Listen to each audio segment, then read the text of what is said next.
We're rolling.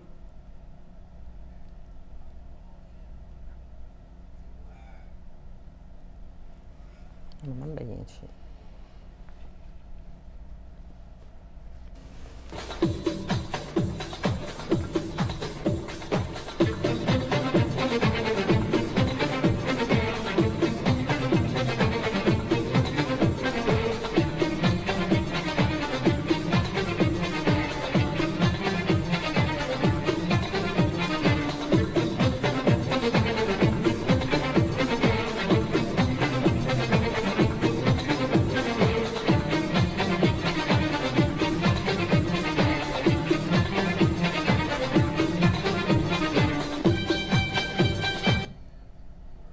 Good evening and welcome to the Arab American Variety Talk Show. I'm Suad Asfour.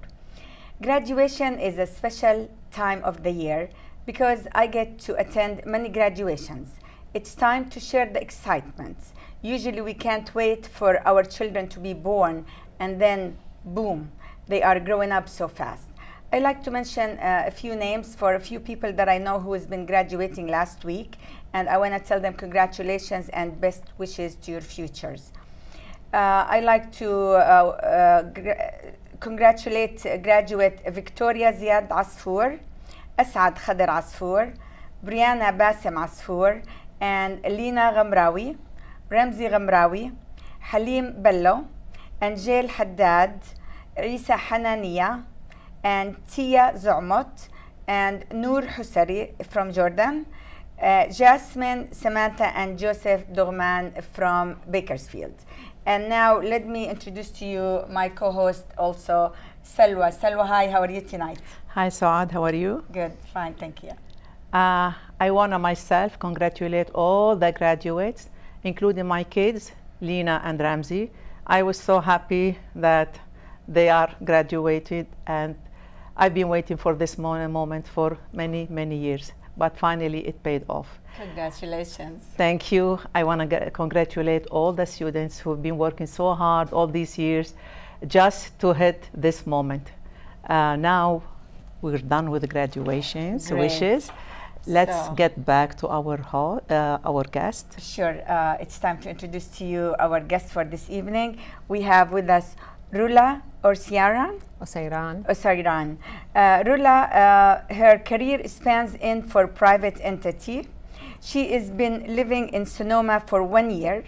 She earned her MA degree in International Relations, Ethnic Conflicts, Management in 2008 from American University of Beirut. She also earned her MA in Curatorial Studies and Museum Management in 2013 from University of Toronto, Canada. She speaks Arabic, English, and French, and now attending Spanish language courses. Rola is in process of establishing an LLC named I2C Culture Center to encourage multicultural exchange.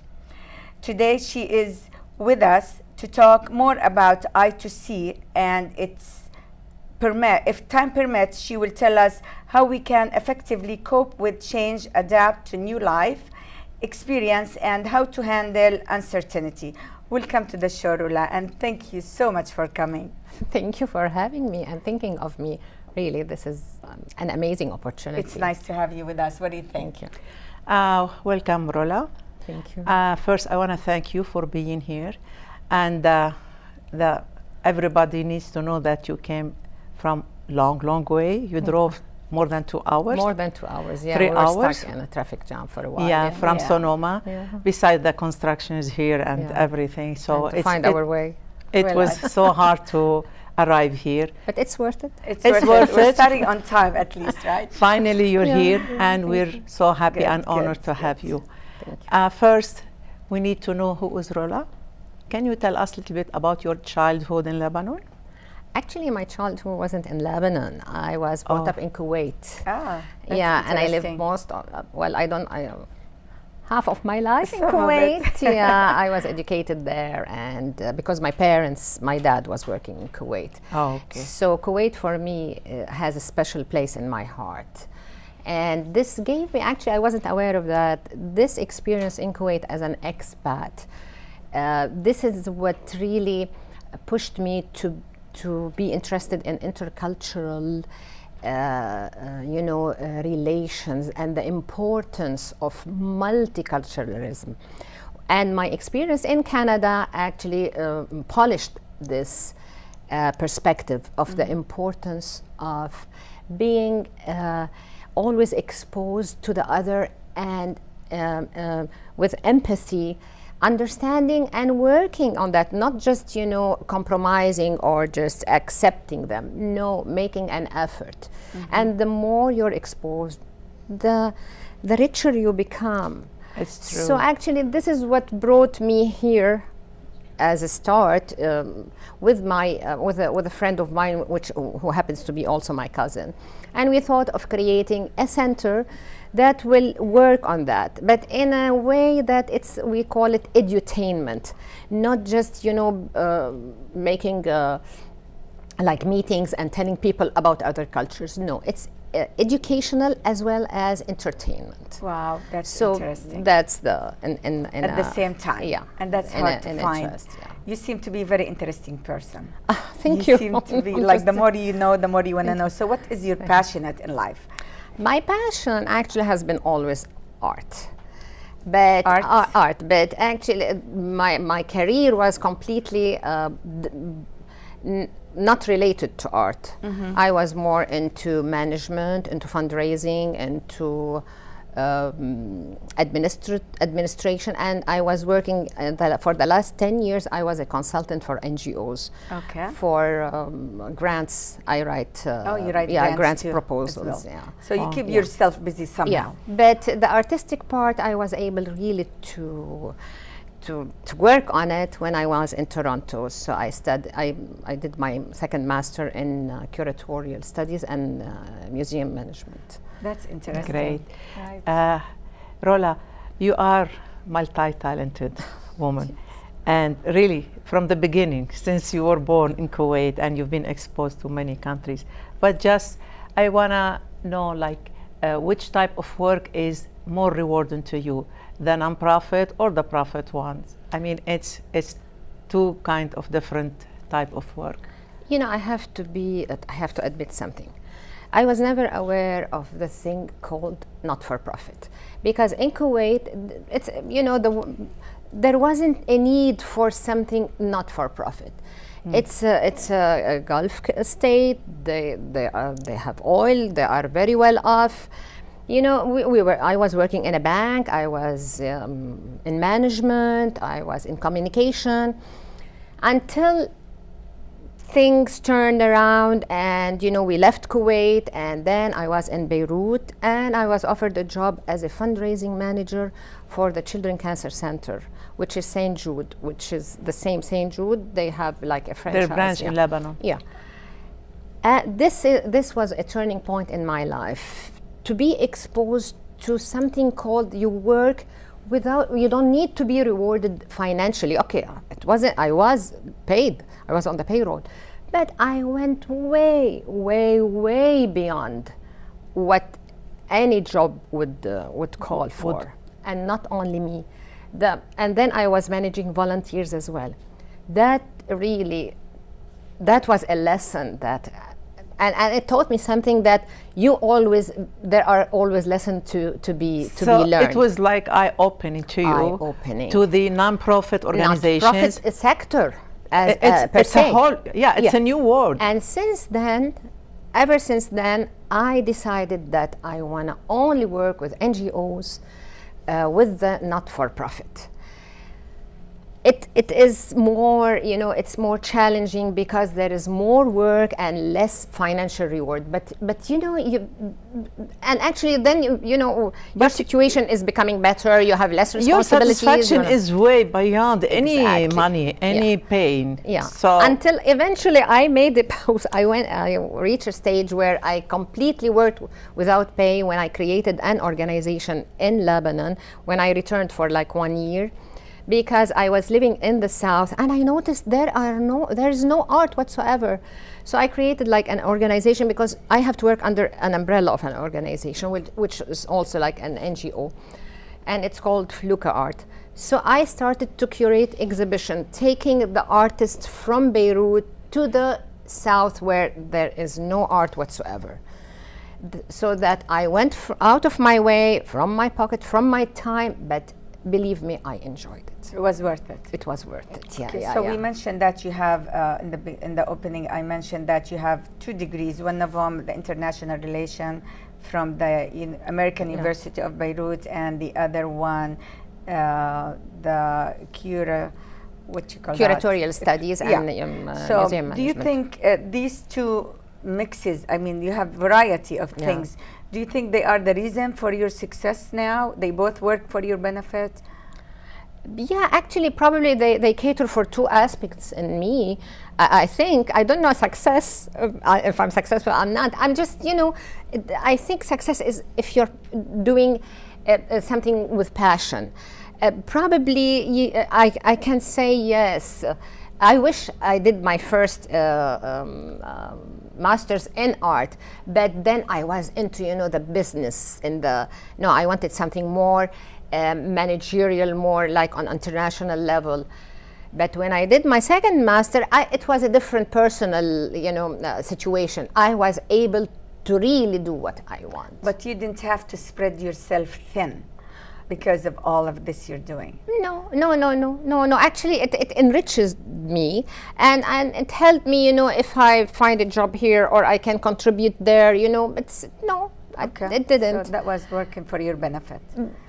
I guess because I made a choice. Because it's not like when we were kids, you have to have a degree, an undergrad. Yes. No, I had my 3 children, and even my middle son. He said, "Why are you going back to university now? I'm in university." Because I said, now I have the time.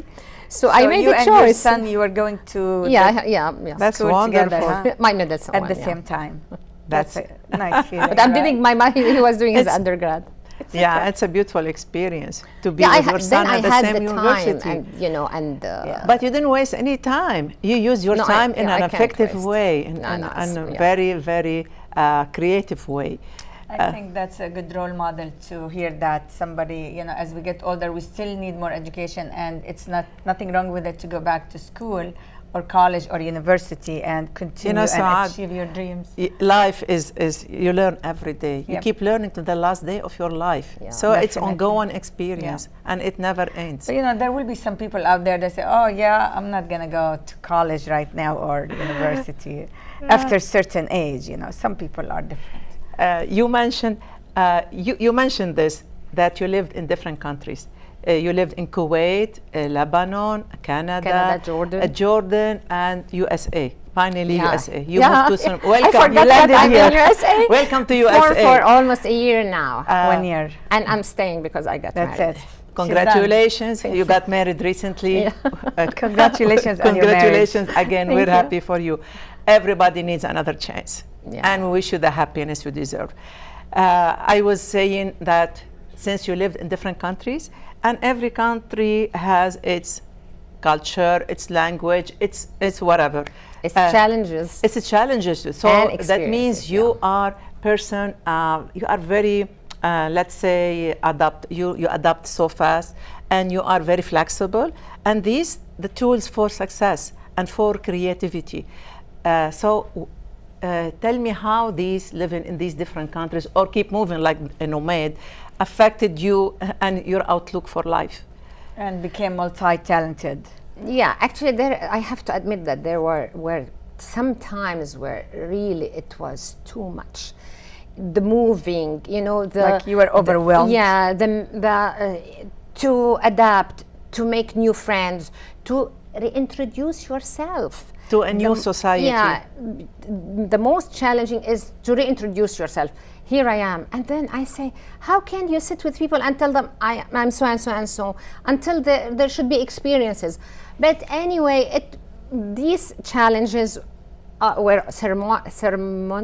I was able to tackle them and But surmount them. these experiences, like living in different countries, it's made you who you are. You Exactly, get a yeah. little bit of everything, and then you adjust it inside, and then here you are. You're Rola, that one Yeah. we know, the creative woman, the very talented woman, and I'm really impressed. You told me earlier about your project in Sur in South Lebanon. You had the kids work with you in a project because these kids, they're not they don't have the privilege to do art, and so you used recycled materials. Exactly. And Yeah. this is Suad. This very is interesting. great because she raised the awareness of recycling, and recycling in Lebanon, it's a new issue, it's a new subject, and then people not familiar with this. So you killed so many birds in one stone. Like Wow. you I hope all the birds are not dead, but I don't want to kill birds because in Lebanon they like to kill birds. I know. But yeah. Against killing. I know what I meant. I know. Sorry. You get the kids who have nothing and they don't know what to do in their time. So you got them. You had them to do projects, painting and enhancing their streets and their the environment they live in. And then they are aware of recycling, and it's an educational project, and at the same time it's an artistic project. So you really help them in so many ways. So it's up to you. You stepped in and you decide to create a better environment where the kids can reach their potentials or use their time in a useful way. Not only the kids, I had also a problem with the adults. It was, to get over the not the hesitant. They were obstacle. They were hesitant. What is this woman coming? They always tell So me, they were you're coming from Canada. You think they were suspicious about you? Not suspicious. What do you want from them? Yeah, and what for? What for? But then even the adults were into it, and because that center that I used to do the exhibition in, it's located in a very, very underprivileged area. It's called the Hara, it's the most underprivileged. Even the parents there, and who are very cooperative, one of them, and it really made me so happy. He came to me and he told me, I want to show you something. They painted they started painting the walls, cleaning the streets. And I said, wow, so art really makes a difference. It does. So what actually drives you to do all this work? I mean, you're introducing this art to underprivileged people, and it's a lot of work. You're going out of I your... did it actually twice. I don't want to But make what a drives big you the deal. most? I mean, what was the main reason? I don't know. I didn't think what is the main reason is that I believe with art, because art is not art for art's sake. Art is a way of life. Art is how you deal with people. Art is how you give and take. Art is how you express respect yourself. Art is how you dress, how you eat, how you behave.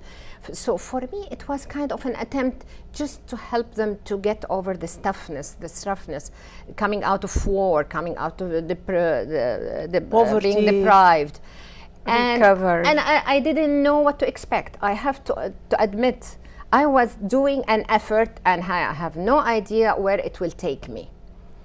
But the city council and the mayor of Sur was with me from day one. From the minute he met me, he said, I believe in you. And he supported your idea. He supported me. And he said, we don't know where it's getting us, and we don't know what's the reaction of the people. So it was the a new first experience was great. The second was even greater. Wow. But That's we have to admit, we didn't know that we have a business plan. We are gonna achieve these goals. No, you don't. So you were the first to do all this. Yeah, and actually now many people are doing it, and someone asked me to write about my experience, and it's my daughter who read it because they did another exhibition. She's going to Says go in I'm the the Guinness pioneer. book, right? For the first time. Yes, you're a leader. You're a leader, Yeah, and you open. that's good. Well, you open the door for congratulations. Yeah, this for these we kids put and for the- other people to step in and Yeah. copy you or do similar stuff, because there is always somebody has to start, and you did Yeah. open the closed doors in front of these kids and the people too. It's not only the kids, the whole society, especially recovering from war, and they have poverty, and they have lots of harsh suspicion as well. Yeah, they don't believe in anyone that will work for them just for the sake for of nothing. working. So you don't Yeah. want nothing from them. Yeah. So they kept asking, what do you Yeah. want? Yeah. What you're looking Yeah, for? what's in it for you? Yeah. What's And behind then- you? Who's yeah. behind you? And then when they saw all my struggle and just running from one place to the other and just doing it on my own and from my own pocket, and they kind of, so that was Okay, also great. So working with, communicating with multicultural people and all this, you go through a lot. Now we want to hear more about the LAC. The LLC. Your center. We're excited yeah, to hear I about think so. We your wanna new hear center. more. Yeah, which we called it I2C. It has I2C. a lot of the I to see and I to see. And it's actually, we're hoping that it will be like an eye that you can see through it other cultures. And especially in Sonoma County. And so we're gonna introduce some kinds of activities, mainly artistic and cultural, like curating exhibitions from the Middle East. But you're not targeting certain community. No, actually, we're the whole everybody. Everybody. It's not It's- Arabic it's- community. no, or- Arabic okay, community good. There's not much in Sonoma. That's what I thought. To start, and the Arabic community is already aware of its culture, more or less. I mean, unless they are, no, we don't have any community in our mind. It just, we are inviting people to be introduced to other cultures, whether it's Middle Eastern, whether it's Italian. We're gonna cooperate with other cultural centers as well. And our approach will be kind of artistic through art. Through art. Through art. Kids and adults. We'll start with like mothers and kids. And we'll take it from there. Okay, we have kind of goals and aspirations, but I'm not sure where it's gonna take us. It's not like okay, we have a number and we have a license and everything, but we're hoping that we will be able to open some eyes to see the other and to interact with the other in an artistic, cultural way. So we came to ask you, what's your recipe for success? What drives you?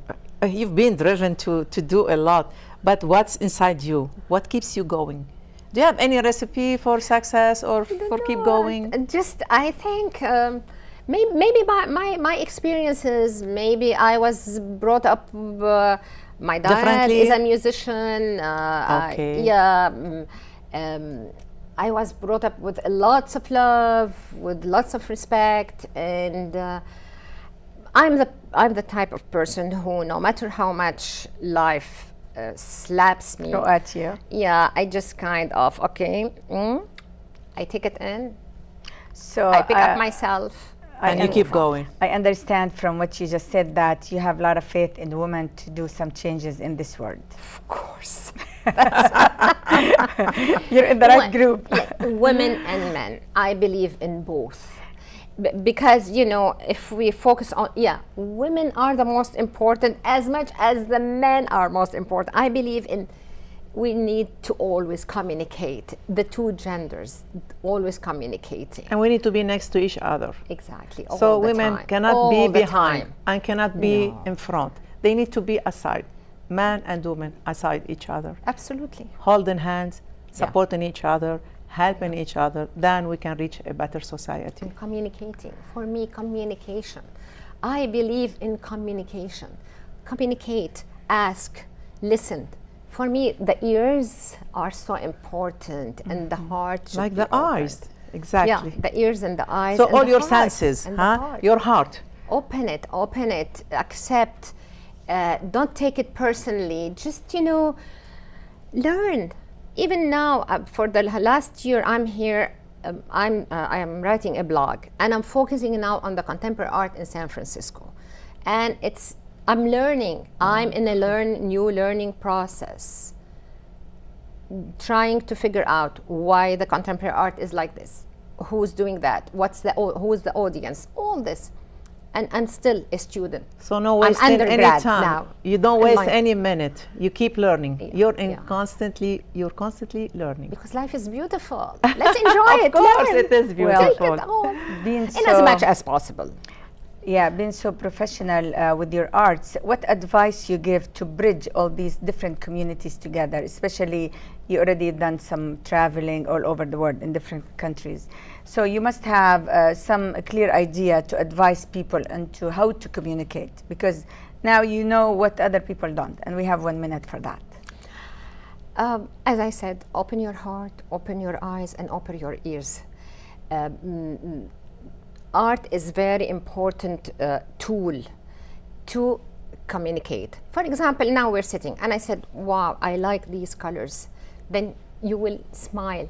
Then you will tell me, smiling. This is nice as well. You look very good. Yeah, and you need to be honest about it. It's not just lip service. It's Right. not just, I like. So bring you the like positivity it, From into your other heart. people. Yeah, say it, express it. With and passion. With passion, yeah. So passion is the key. Passion with logic. Okay, we got it. Thank you very much, Rola. We're happy to have you, and we had a wonderful time with you. Thank you very much.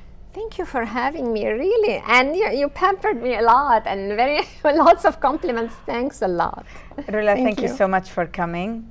And I look forward to meet with you in the future some more. Thank you so There's much. more to for learn having from me. you. Thank you so much. You have so much to share with us. Thank you. And I'm very sure, I hope our viewers appreciate what you said, and I'm very sure they love it. Thank you. Thank you so much. Thank you for watching. We'll see you again next week. Have a nice evening. Thank you for watching again, and good night. Good night. Bye.